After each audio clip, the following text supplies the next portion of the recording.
And alongside me to cast his expert eye on the world's best, Daniel Topolsky, former British international oarsman and coach, and currently Director of Coaching at Oxford University. So to the first of our 23 finals, the lightweight double sculls for men. Very quick away in lane 3 there, the Swiss, Michael and Marcus Gier. They were second last year in the 1993 World Championships. The champions, in fact, are not here.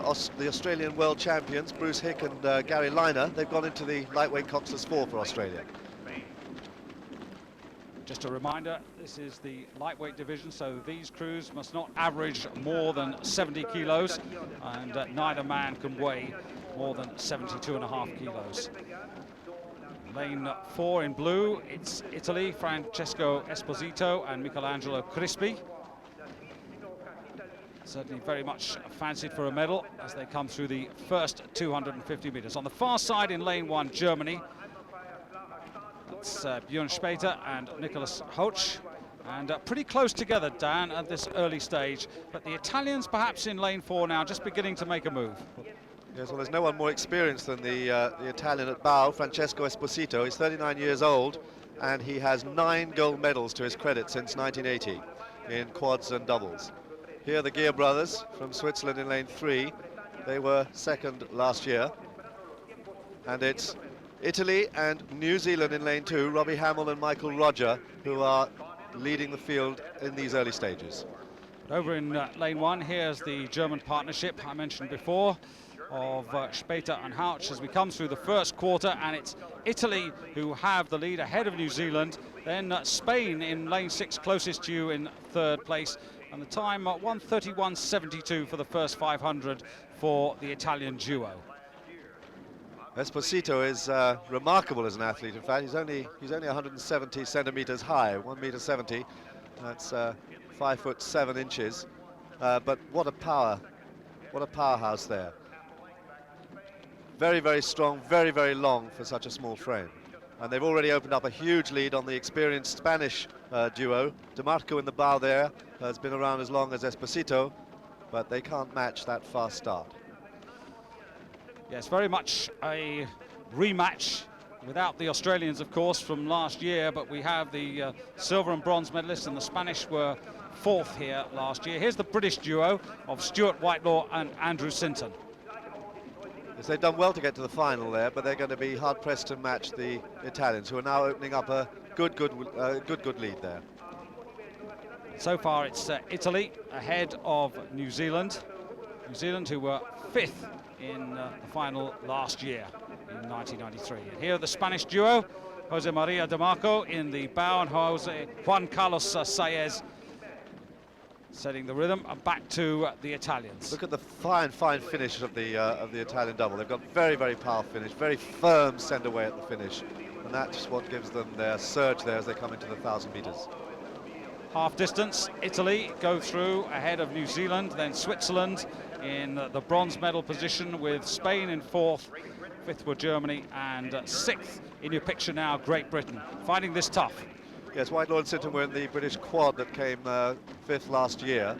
They've moved into the double now, and they've done well actually to get here. But it's the Italians now who have a half a length lead over the New Zealanders. Robbie Hamill at bow, Michael Roger in the stroke seat. Two very experienced combinations.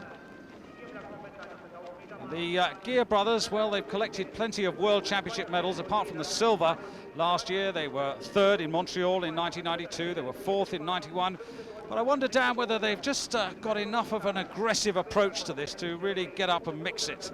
Well, they're very experienced. I mean, they could be there, but I think that Italy is well on the way.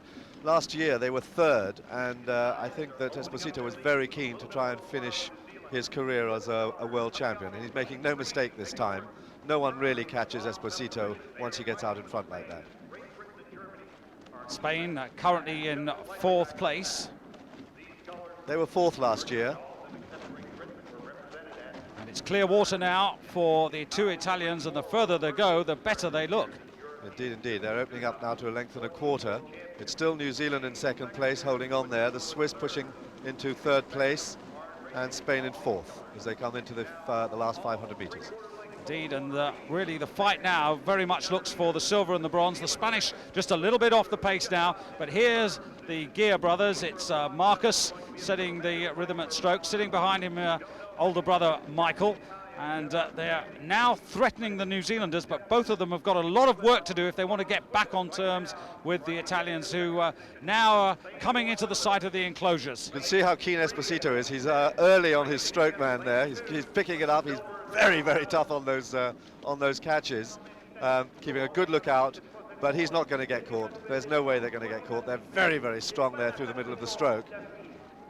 Throwing up a bit of water there, but there's a lot of power coming. It is the New Zealanders who are challenging them at the moment. Indeed, the New Zealand combination, Robbie Hamill and Michael Roger, really responding to some purpose. They're trying to burn off the challenge of the Swiss, and so far they're getting the better of that battle, but both these crews are going to have to find something special if they want to close on the Italians, and I don't think there's enough water left, and these two men from Switzerland, I think, have left it a bit too late. Closest to you, it's the Spanish trying to put in a charge here on the near side. At the moment it's Italy well clear, opening up, getting good clear water. As they come towards the line now, it's the Italians closest to you. That's Francesco Esposito and Michelangelo Crispi coming through to take the first gold medal of the 1994 World Championships, and they take it in style ahead of the New Zealanders. The Swiss flying at the line for the bronze medal. The Spanish are in 4th place, Germany are 5th, and Great Britain 6th. This is our low angle reverse. It just gives you an idea of the margin of victory. You'll see the clear water. Well, just suggests there was a little overlap, but a good half a length between 2nd and 3rd as well.